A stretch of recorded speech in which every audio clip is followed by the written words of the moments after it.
This is the SuperCoach NRL official podcast, Round Preview with Tom Sangster and Rob Sutherland.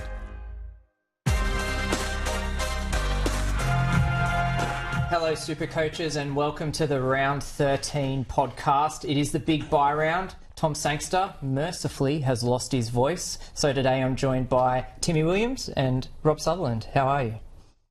I've got to say, I think this is a much better looking panel. Yeah, I'm good. How are you? I had a bit of not a great SuperCoach week last week, but I'm putting it behind me and I'm looking forward to the bye. Are you better than you were Thursday night? I was a little concerned as you were reaching out to me on text. Oh, reaching out? Basically swearing at me. Yeah. You wouldn't have seen, Timmy, because you've got better things to do than watch our show, but I did predict that Jamin Salmon would score a try. And when he did score a try against Davies' Dragons, he was upset. When he scored a second try, it was really good. That is a huge win for you, isn't it? Yeah. Dave. Dragons losing, Dave upset, Yeah. Salmon scores 80. It was. I think it was. I've peaked. I think that was as good. It doesn't as my get life much is better getting. than that. Yeah, Calling and I've got James two Salmon kids. try. Those are now slotting down on my best night ever moves. Trent Robinson, Jamin Salmon kids. Correct. Where's your wife fit into that? Depends if she's watching. How many players? Back onto this. Sorry, Right. yes. Sorry. Yeah. Obviously, round 13, the first big bye. Lots of Origin players have gone. A lot of teams on the bye. How many do you guys have on the park this week? I'm sitting with 14 and a half before trades. Does Puaso Farmasili count as a player or not? No. He's Half? AE nightmare. Yeah. Half a player? You get a half. Like, he's capable of crashing over against the Knights, so in his 10 minutes, 3 runs, 4 tackles, try, line break, they get him to about 30. I've got 14, not including Farmasili, so that is, pre-trades. I'll probably get to those a little bit later in the show if there's any plans there, but yeah, so pretty happy with numbers, and I've got an eye far more firmer on round 14 than I do round 13, because I think it's going to be a lot trickier than round 13. Agreed. I think 14 is going to be really tough. I've got to keep the theme going 14, so I'm pretty happy with that. Yeah. I've got 14 as well. I'm pretty happy with those numbers, but as you just mentioned, round 14 is actually probably the one that'll trip a few people up. A lot of people carrying a lot of Roosters, and they're not playing in round 14. How are you guys seeing that shaping up? As you said, people need to be very, very careful, and I've seen people like mass trading in Roosters. They're obviously the team to target with the first 2 major bye rounds, round 13, round 16, but as I said, the majority of people out there seem to be pretty well covered for round 13, so you look at next week, I know at the moment I've got 17 for next week pre-trades are there, and so team's good and it's all good and well. I've got a few Origin players, but not too many, but I think where, 1 or 2 don't back up from Origin of key SuperCoach players, that say there's 1 or 2 surprise outs from people's teams, I think there's going to be a lot of people playing short of 17 next week. Yeah, I agree. And that has influenced my moves this week. So I'd flirted with selling Nico Hines and getting up Sam Walker. I just think the Roosters are going to go pretty well against a depleted Cowboys. But I don't want another Rooster. So that is why I'm not making that trade. And next week I'll be looking at Angus Crichton and maybe Dom Young to for Feeder and someone else. I don't want to sell Young. He's scoring great, but there's a limit to how many Roosters I can carry. Yeah, I think I've seen a few people preemptively trading for next week. I don't like that move either. Wait to you're see flirting Origin. with danger. Yeah. But as long as it's not sort of Origin impacted moves like you bring in whoever it might be, but like a Latrell Mitchell, like if someone's going to Latrell early this week or whoever it might be because they know they're short on numbers next week and they want to free up their 2 trades, they're going, all right, I want to get ahead of the game, my numbers are sweet this week, they might not have boost left, so they're getting numbers on deck for next week. It's dangerous, but I get it. But that is dangerous, right? That's because you get Latrell and you get Fafita, right?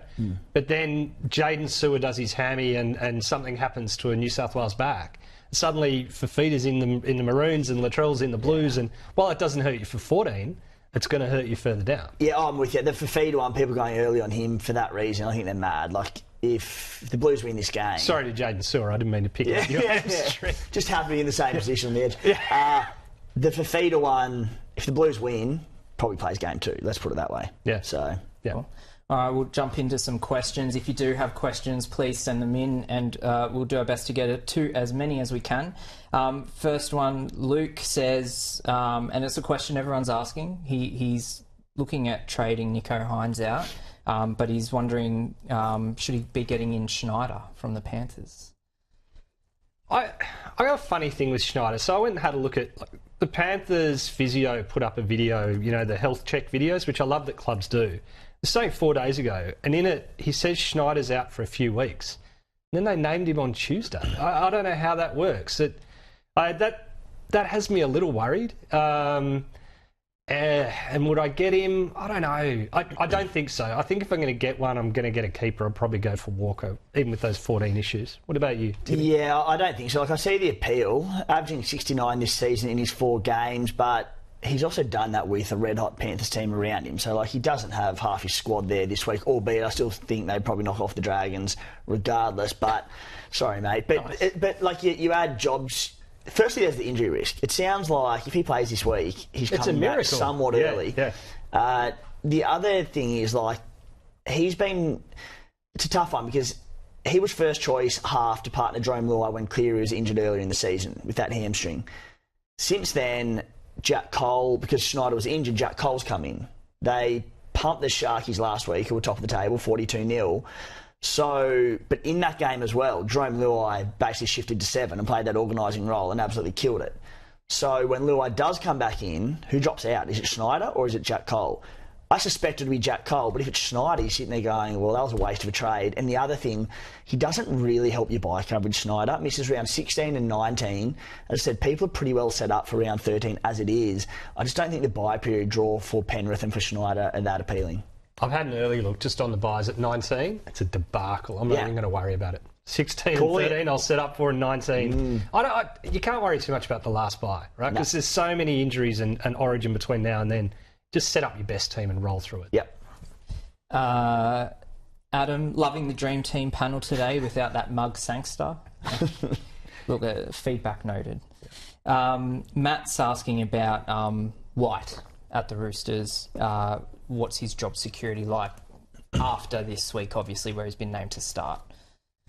Look, I think it's okay. Clearly, Robbo's a big fan, but I don't see him as a buy. I think I've talked about it. I talked about it in the Q&A. I didn't do the podcast. I wasn't feeling great. My issue is, so when Angus is back, then that leaves Nat Butcher sort of available because Nat's slotting in for Angus at the moment. Radley was great on an edge. I was a doubter and he was really good. So I'd like to keep Radley there on an edge. I think White slotting back off onto the bench and filling different jobs is a better spot for the Roosters. And therefore, I don't think we know what his job security is going to be like till 15, 16. So why buy him now? His BE's low, but not super low. He's an okay number, but not a great number for this week. And he comes with uncertainty. I'd wait on him. That's my thoughts. I don't rate it. And the big part of it is, you touched on job security, minute security, I should say. But, he's averaging, 32 minutes per game this season. He played 67 last week, and there was the Egan Butcher injury, which I think inflated those minutes. But it's Connor Watson. They've got the bye next week. I believe Connor Watson will be back around 15. I think 15, 16, yeah. So Connor Watson comes in, basically plays pretty big minutes as a 9. He sort of jumped ahead of, I think, Brandon Smith for that starting 9 role. Cheese goes into that middle forward 13 role, and I just don't love it. I can see it being beneficial, but it does massively feel like a case of chasing last week's points. I think the one thing that'll work in his favour is that Angus Crichton, I think he'll play big minutes for the Blues, and I think he probably doesn't back up, or if he does back up after Origin 2 and 3, I think it'll be in limited minutes, probably off the bench. Yeah. So, look, there's a world where he continues playing decent minutes and scores well, but when it takes another player out of your team for next week with question marks around minutes, I do feel like it's chasing last week's points. Yeah. Keep getting those questions in and we'll get to more throughout the show. Subscribe to Code Sports for $59 up front for 12 months. Get SuperCoach Plus and all of our SuperCoach articles. After that, it's just $7.99 a month. A must-have for any SuperCoaches looking to go big this year. We'll turn to tonight's game and the burning issues there. So Eels v Sharks. We've already. Do you think he's a sell? I don't want to sell him. I don't. I know that there's a really big BE, about 190. So consecutive hundreds, he's going to lose 170k, right? So that's enough at the beginning of the season for me to make a trade. But I don't know at this point of the season if it's enough for me to burn two, one in, one out. I'd flirted with it, but for me, I think you're better off holding. If you can cover it, hold him, see how he goes in Origin. If he's fit and fires through Origin, then he'll be back for the Sharks. Yeah, I'm with you, mate. I think hold this week. There are two scenarios that could play out that make him an absolute hold. Firstly, I think if he scores a couple of 90s, he drops 150k or something. It's like, for Nico, who you know you're going to be getting back in, that is two trades gone. People are already running low on trades as is. If there's every chance he doesn't play Origin. He didn't train yesterday. If he's not good to do his proper workload... Ran today? Did run today. Okay, so looking good. Yeah. If he comes in, and God forbid as a Blues fan, has a Barry, or the Blues lose or whatever, Mitch Moses, every chance to come out and have a big few weeks, he might not play Origin too. So, look, he's a chance to be available around 14, but like, let's say he falls out of the Blues sort of squad after this week due to a loss, whether it's due to not getting through training this week and Kiri comes in. Lots of variables to keep an eye on, but he then goes like Broncos, Dolphins, misses round 16 with a bye, then goes Bulldogs, Titans. They play the Tigers in round 19. So if he's not in the Origin squad, must have for that one. So I think he could be a sell next week potentially. Hopefully he comes out, plays for the Blues. They kill it. Might get rested for that Broncos game in round 14. But a lot of things that if you sell him this week and all of a sudden he drops out of that Blues frame a little bit, you'd be kicking yourself selling him. And two things to mention out of that. One is if you wait a week, you get a look at Mitch Moses. Though Moses has been off for a long time. If you're going to sell, then Moses is a legitimate option to buy, but take a week to see how he gets through this game. The other is lots of people sold Nico thinking, he was going to lose money. I think it was last year, and he came out with 180. Like, were you one of them? It was round 5. What happened was he missed the start of the season, and he came back from injury, and people jumped on him straight away. Yeah. Yes, I was one of them. I thought so. I had this memory of it. Yeah. I had Nico, so I really enjoyed that game. He hadn't played the first 4 or 5 rounds, had a calf injury coming back. It was against the Dragons, I think, wasn't it? And he put 180. It's like, yes, thank you. It was a cracker. This has been fun. It was good for both of us. Yeah. Lots of people talking about Iro. He didn't have a great week last week, but, his base has been amazing. Not a lot of attacking stats. Is he a keeper? If he's not, when do you sell? You hold and you sell round 20 when the Sharks have the bye and you set the team up for the run home. So I do not believe he's a keeper, but he's averaging 60 points per game this season. He scored 1 try in 8 games and had 2 try assists. It's hurt him with Braden Trindle being out, because with Nico being on the right edge and Iro playing on the left edge, Trindle's crucial. It's coincided as well with Ronaldo Mulitalo. 5 games without Trindle, he scored 1 try after going bonkers at the start of the season. I think he was top try scorer after 6 or 7 rounds. Iro's equally been affected. That Panthers game, no one scored well. You put a line through anyone in SuperCoach against Penrith. They just kill scoring. So he covers round 13 and 19. The notion of selling him, and he's also at 495k. Like, there's value there, but I am probably the one bloke in SuperCoach that doesn't own Iro. It's just the one that got away, didn't eventuate, screwed up, essentially. I urge people to sell him, but I'd be holding. Yeah, we had this conversation before we came on, which would be much to Tom Sangster's disgust. Hi, Thomas. About, because I need to sell someone to get Armstrong. Speaking of missing the boat, I missed the boat on Armstrong. So I have to sell either Iro, Talangi or Farlongo. Don't want to sell any of them. I think it's got to be Talangi. Even though there's money to be made with a negative 21, I want to keep Iro and I want to play him. And you're right, I grabbed the stats about Mulitalo. He was averaging 90 points after 5 rounds. He was at 900k. You can now get him for 560k, and he's got a big BE. So next week you could get him for even less. Trindle's back. It might get that left edge going. He's one of the most sold players this week, Ronaldo. I think that's a huge mistake. He's genuinely a buy candidate. Yeah. Well, I'm looking at getting him next week. Yeah. If we move on to the Eels in tonight's game, we saw the team. Gutherson's back, Talangi bit of a dagger for everyone who's got him, hoping he'd There's two people that don't own him, and I'm also one of those two, so thank you. Do we think that team runs out as named? Gutho starting and Talangi on the bench? Yeah, Tommy put up some late mail with Barrett talking about that, saying that's the way they'll run out, and he's not sure where he'll use Talangi, but he'll use him off the bench. So take that for what it is. It's wonderful news. Dylan Brown, very popular, obviously. It's been difficult in the half and 5/8 positions this year. Brown obviously now having dual position.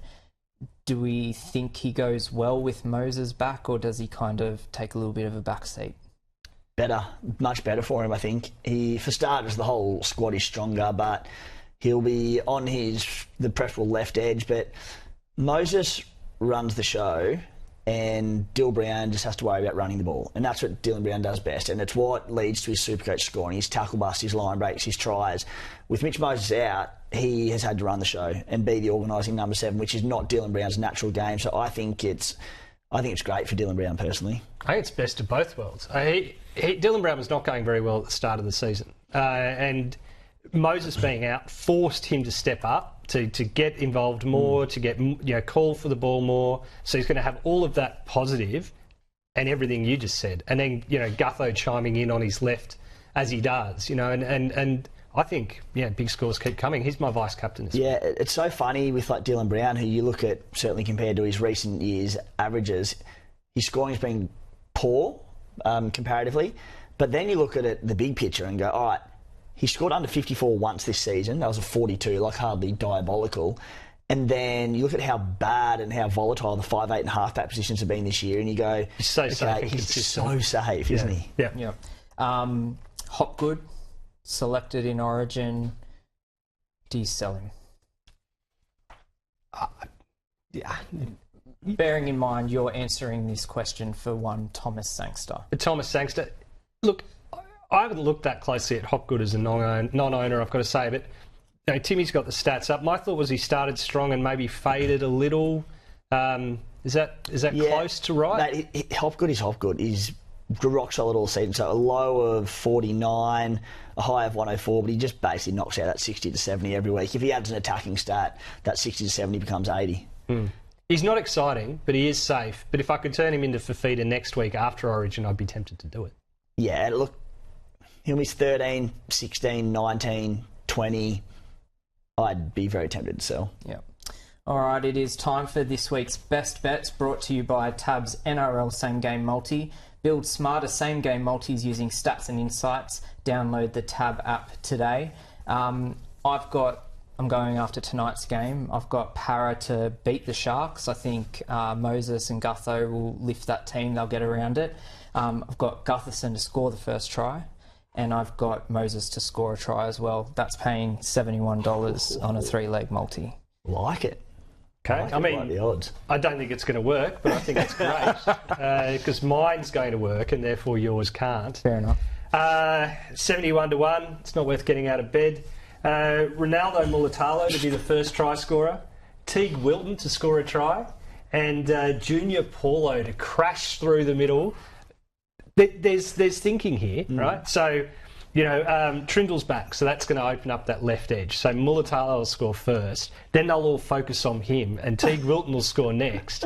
And McInnes is out, so the middle's going to be a little porous, hence Junior's going to barge through the middle. And here I thought you just try and make the biggest number you can make. Well, I can count to 151, and that's what I'll be getting for every dollar I put on.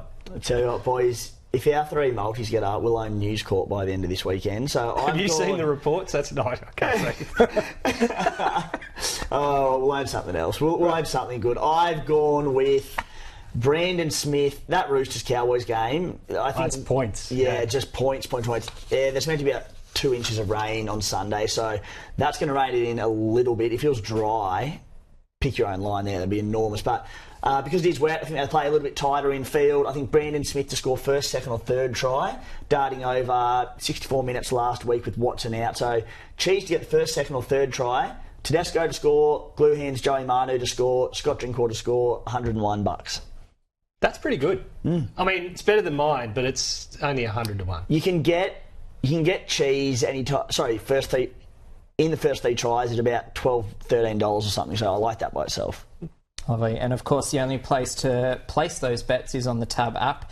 What's gambling really costing you? For free and confidential support, call the number on the screen or visit the website gamblinghelpline.org.au. Moving on to our cheapie Bible. As such, there's no real genuine cheapies this week, but there are a couple of guys who should make some decent money. White, we've already kind of talked about, so I don't think we need to go back into him, but just very quickly, buy or not? No. No? No. No. David Armstrong, you're bringing him in, Rob. I am. He's impressed. I mean, he looked really good in the trial. I remember that. And then when he came in, I thought, he's small and he's slight, and I don't know how well he'll go, and made me look like a fool. So yeah, I'm rectifying that. Happily an Armstrong owner and buy. People are thinking, he's made 184k. The ship might have sailed, but because the Knights had the bye last week, their bye coverage is fantastic. He just looks the goods. He's lightning quick. He said he's very small, but look, if some big bopper forward crashes over the top of him on the line, I don't give a you-know-what in SuperCoach terms. If he loses -1 from his tackle, it's what he does in attack. With the dual CT dub fullback, if Ponga wasn't back this season, he'd be a borderline keeper at CT dub. Ponga's still not back like G-Backs. No, round 20. After the Origin it's period, really stretched. Yeah. And it's real buller areas from last year, isn't it? Yeah. It's like you can sit there and go, I've missed 100k, I've missed 200k. You might make 4. So just absolutely. get in and Yeah. Jack Cole at the Panthers. Everything we said about Schneider, rinse, repeat. Great work rate. Really love him. But no. Yeah. The way I see it, I think Jerome Luai and all these Panthers boys don't back up from Origin. So I think Cole and Schneider probably play in the halves next week. I think come around 15, Luai comes back. My guess would be that he partners Brad Schneider in the halves, Jack Cole drops out. So I just think there's too many risks there, and doesn't cover 16 or 19. Might make a bit of money. Yeah, but I agree with that. I mean, Schneider did a job for the Panthers in that first part of the set, that first stint of Cleary being out. I don't think they'd move away from him too quickly unless there are issues with his knee, which we'll find out very soon. I also think if you've got to 13 for this round, don't stress too much about upgrading one of them. So like I'm tempted by Sam Walker, and I think Sam Walker could score 100 points against the Cowboys.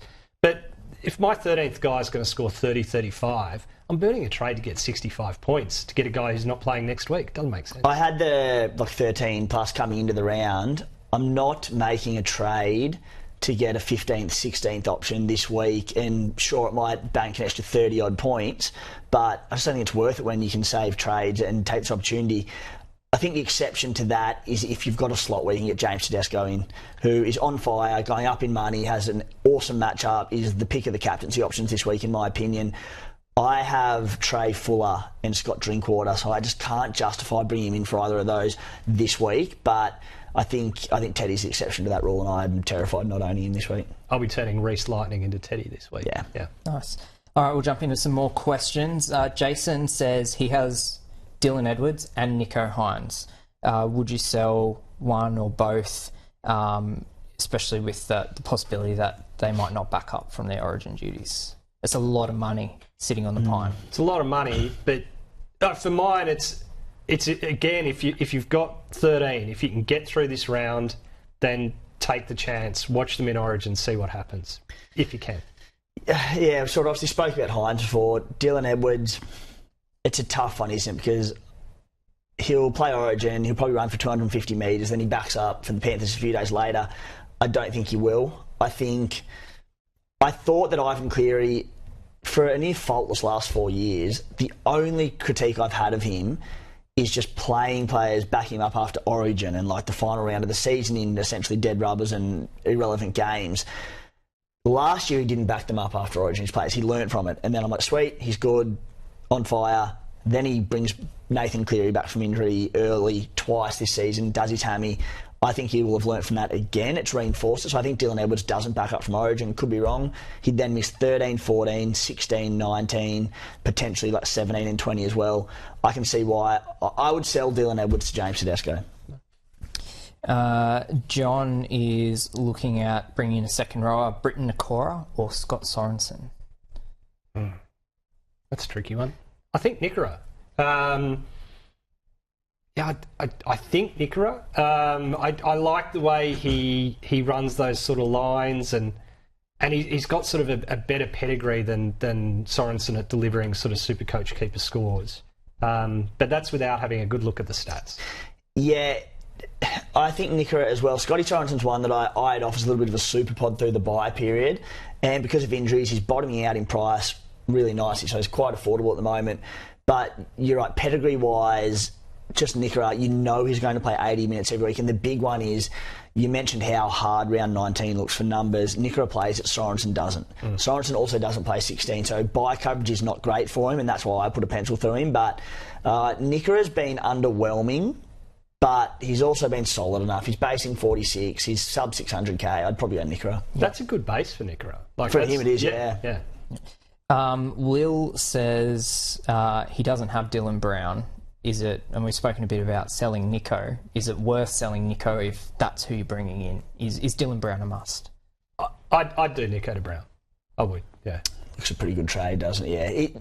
Brown is not a must. Like, he hasn't cracked 100 this season, but since he got that dual positioning and having that flexibility in the halves, it's added so much value to him. So probably worth pulling the trigger on, but yeah. Yeah, like, I don't want to sell Hines, but I'd do that and be death riding him and hope for a 200k drop over 2 weeks. Yeah.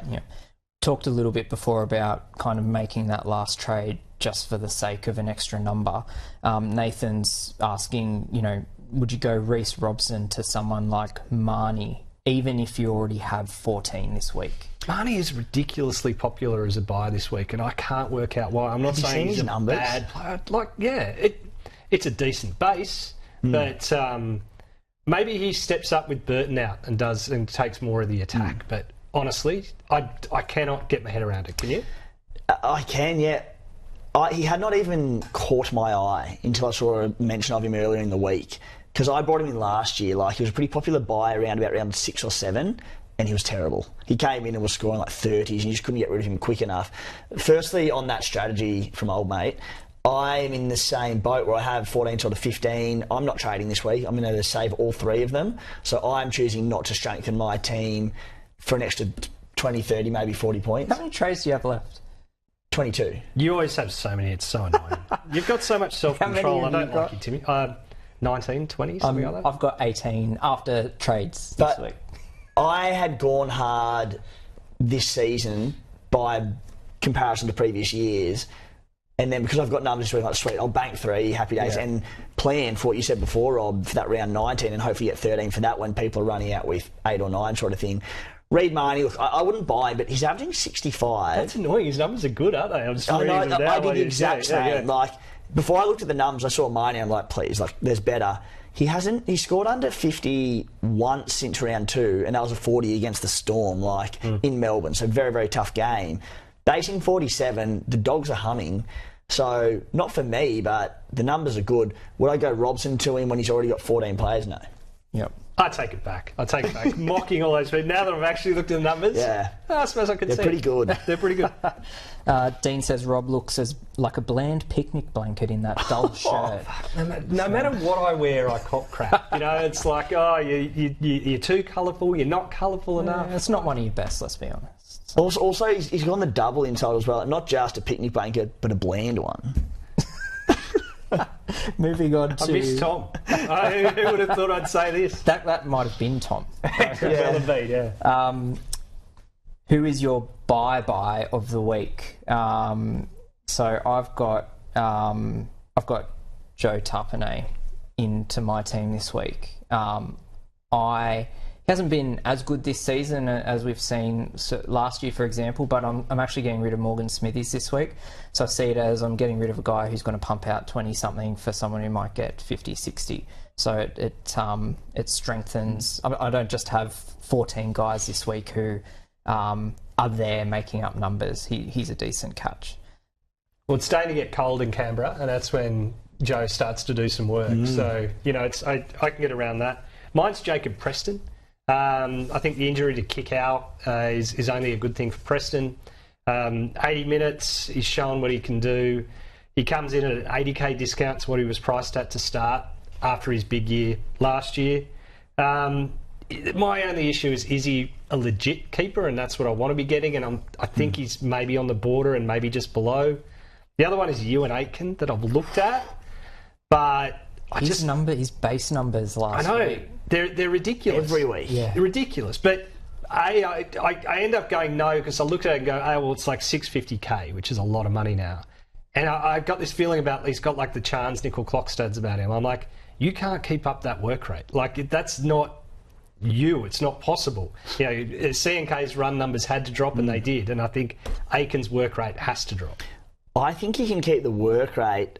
I think he's got the charges in, like, he loves like a soft tissue injury. I mean, he probably doesn't love it, to be fair, but he gets injured a lot. Yeah. And that's what scares me off. But like the dual 2RF CT dub positioning, that's huge, especially like any Ben Trebojevic owners there. To be able to flip them is quite very handy.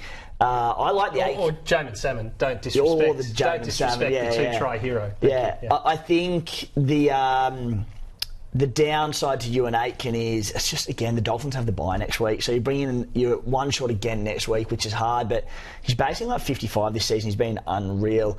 My one's buy-round buy. Boring answer, James Tedesco. Better answer.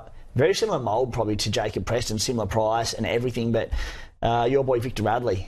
You mentioned him earlier, but... It's just the round 14 issue, isn't it? Or yeah. How many Roosters are too many Roosters? For someone that is covered for round 14, but Victor Radley, like 588k, his base is pretty solid for an 80-minute edge back row. On an edge, he still made 40 tackles or something. Yeah. Can find an HIA. Yeah, because I think Angus Crichton is a sell.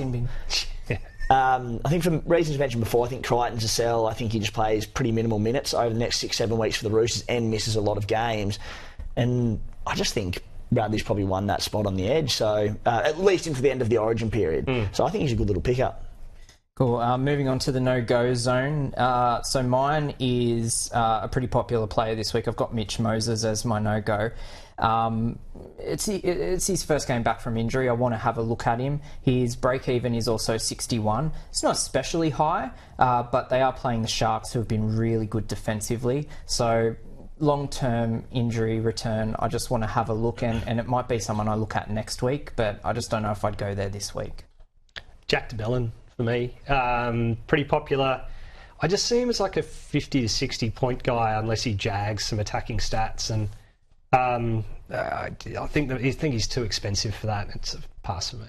My one, it's not a buy. It'll probably be Nafu White, but on the sell list, I'm not an Adam Fanua-Blake owner, but he's about the 9th or 10th most sold player. Crazy, isn't it? Why? Like, I've hated not owning him, and said at the start of the year, I'm like, he cannot possibly keep scoring this many tries. He has, and he doesn't look like slowing down either. Of course, there was the blemish on his radar last week, getting stood down for that game by Andrew Webster, but comes back next week, and he has a terrific bye period schedule, and he's, as it stands, the best front rower available for the bye period. And the game before he was stood down was the Panthers. So people were looking at that going, oh, that's a bad score. I'm like, it's the Panthers. That's what they do. Yeah, so happily to see people sell once again, but I would not be doing that. Fair enough. Captaincy, so the top 10% of super coaches so far this week have James Tedesco, 25% captaincy versus the Cowboys in the final game of the round. Manu, he's at 17%. Obviously, Teddy didn't go to Origin, so Manu is not playing in that fullback role that probably a lot of people had wanted him in. But still quite high, 17% there. And then that same match, Scott Drinkwater, 16%. Captaincy in the top 10% of super coaches. It's against the Roosters, not in Townsville. Do you think that's a bit high for Drinkwater? I wouldn't touch Drinky with a 50-foot pole as a captain this week. Just had 2 inches of rain coming in. Obviously, you still have to eventuate, but Saturday's meant to be a downpour as well, so it's going to be tough conditions. The Cowboys are decimated. The Roosters are decimated, but they can cover it. The Cowboys can't. The Cowboys couldn't defend before they lost their 5 best players. Six best players. Oh, I suppose you could count Drinky in there, but they've lost 6 to Origin. So, so Drinky, I'm an owner. I'm honestly in those conditions against the Roosters, who are still very strong. If he can knock out 50, 60, I'll be happy enough, so I would not be touching Drinky. Fullbacks still get enough of the ball in the rain because they just come through the middle. But so that's why I'm happy to captain Teddy, rain or not rain. Teddy's fine. Yeah. I think the Cowboys are in trouble because you look at who they've lost. They've lost a winger, a 5'8", and a centre, all from the same side, and that's the Dom Young side. So if I was going to gamble, even though it's wet, I would consider Dom Young and Joey Manu as captaincy options because that side they're running at is a really weakened side. That's before you even consider they've lost their hooker. And Nanai. And Cotter. Yeah. Like so their middle's going to be weak. Their line speed's going to be off because Robson and Cotter led that. Their left edge, they've lost the 1-2-3 defender, the wing centre and the 5'8", right? They're big problems there, no question. Yeah, for all those reasons, Joey Manu for me. Earlier in the week I was tossing up between Manu and Dom Young. I was leaning towards Dom Young, but with the rain I just thought, they're just going to hit Joey Manu. He's going to be reluctant to pass the ball. He's at the best of times, but in the rain, I can just see him tucking it under his wing and just going himself. Did it a couple of times last week against the Raiders. In dry, I'd go Dom Young, but in the wet, I'm going Joey Manu. But as I said, if you're a Teddy owner, I think he's far and above the pick. Yeah. I can remember Joey Manu passing a fair bit against the Dragons for Dom Young. I mean, can you remember that? If not, I can show you the game if you'd like. Yeah, again. You'd like your memory refreshed. 150 points. It was really nice. Yeah. It's obviously the first big buy, so not as many players on the field, which means it's a free shot at the captaincy loophole. Rob, you've got your VC on Dylan Brown. Dylan Brown, I think. Yeah. I've got Dave Armstrong. Who have you got? Jermaine Sarko. Lovely. Not bad. Not bad. We'll wrap up with some questions. Dean's looking at trading Angus Crichton out for David Fifita this week in preparation for next week. So then he's got more trades next week. Do you agree with that as a move? If the Maroons, I said it before, but if the Maroons lose, there's going to be a ton of pressure for Billy to get Dave Fifita back in whatever regard. If that is the case, he'll miss round 16, 17 and 19 and then potentially less minutes backing up from Origin 3. I know there's ifs and buts, but look, you have to sort of look ahead at what may or may not happen. So, like, they've got the Bunnies and Tigers the next 2 weeks. Great by next week for Fifita if it looks like he won't be in Origin 2 or 3, but if it just looks like he's every chance to call up for those games, you could get him for 2 games in about 7 or 8 weeks. I don't think he's a buy if that occurs, so I wouldn't do that. Yeah, I think it's too risky. Too risky. And what advantages are you getting? I know you're clearing a trade, but how much can you do with that that's going to be better than the risk that you're bringing by doing it? I don't know. It's still a great trade next week. Exactly. Yeah. I don't know what Matt's agreeing with you over, but Matt said, "Great shout, Rob, you sexual demon." There you go. Oh, well. Well, you were concerned people slagging off your shirts and stuff. I just wanted to, throw you a bone there. Could it be your wife's burner account? It could not be. Although her team's doing pretty well. Khaled is asking Brendan Hands trade out for someone like Joey Lussick. Hands out for Lussick? Yeah. I don't know. Must be Lussick out for Must Hands. be the other way around. Yeah. I don't want either part of any time of a hooker, like a shared setup with hookers, and the Eels are, this guy out, this guy in. I don't want any part of it. No. Yeah. At almost bottom dollar, it has the potential to be a masterstroke. Well, it does. He's probably an 80-minute hooker this week at bottom dollar. This week, yeah, but who knows the week after. I'm not doing it. I don't recommend doing it. I said could be There's a no need masterstroke. to be so defensive, Timmy. I mean, it's not like I'm attacking you. Oh, God. Feels like it. Yeah.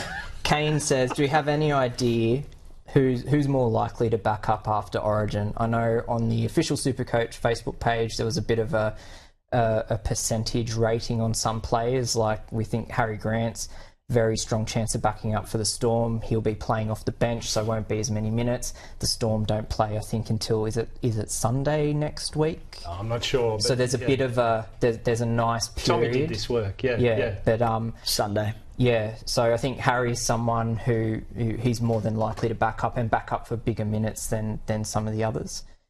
Is there anyone else who you think's a definite kind of out or in based on where they're playing? I'll defer to Timmy on this one. Yeah, just getting the team list up, but I think the Panthers boys all rest. Maybe if someone like even Liam Martin, if he did play a few lesser minutes, has the hamstring concern. I think all the Panthers boys rest. Even Isaiah Yeo off the bench. I think he's got to be a chance. I think Isaiah Yeo comes on and plays 55, 60 minutes. Okay. So I think he rests. I think the Cowboys are not going good enough to rest their players. I think Val Holmes will back up. Robson's a tough one because he probably plays 80 minutes for the Blues and they play on the Saturday. They need him to back up because they've got Granville at 9, but like they sort of need Robson. I can see Robson backing up and playing maybe anywhere from 40 to 50 minutes. Again, like Reece Walsh, he was limping going into this. Yeah. That's why I'm a reluctant sell, but I can get around the sell. Yeah, I think Reece Walsh probably rests next week. It is a big game against the Sharkies, but they can't afford to lose Reece Walsh there. I think, they're probably the main ones to touch on, mate. Cool. All right, we'll wrap up with this one. Tonight's game, Bryce Cartwright, a pod or a trap? He obviously played really well starting into the season. How do you view him in the bye round? He does some good things, and he's been playing tougher. But I still can't get him. I think he's been playing 80 minutes the last couple of games, I'm pretty sure, and he's scored in the 40s. And that was one, he had a good try assist in there. Madison was out this week, but was named in the reserves, so you think he's back. No, he got ruled out last night at the 24-hour cut-off. No, that's what I mean. So he was named in the reserves. But so he was close. Yeah, so closer than he has been. So it's another number that should be back, for Paris soon. He's a pass for me. Pass for me. I can see why people are doing it. There's just a lot of edge back row depth, and they're just not going very well. So it's like, I'm, for some reason, still a Sean Lane owner. I basically held him for this week. Well, he'll be happier with Brown over on the left running off his hip, but he's off the bench, been a struggle. But I was just like, oh, God, I can't get rid of this bloke quick enough. I was very happy to see Madison drop off the bench. So there's another edge/middle. So I think Lane came on potentially as a middle last week. But between Cartwright, Kelmer, Tuolungi, Madison to come back in, if Parra loses a couple more games or Cardi has a few stinkers, he could just be back to a 30-minute bench forward. It does look like whoever is running the show over at the Eels like him as an 80-minute edge man, but how quickly can that change? I don't know. So it's a no. It's a no, yeah. Roundabout no. Yeah. Lovely. So Sachs has got to be tempted, surely. It's his boy. Well, Cardi party. Yeah. Well, you could turn Hopwood into Cardi, couldn't he? If he leaves his computer on, I'll do it. Don't you worry. All right. Make sure to subscribe to our podcast via Apple Podcasts, Spotify, or wherever you get your podcasts. Big thanks to Rob, Tim for joining us. Good luck in the round 13 bye, and may all of your captaincy options be big ones.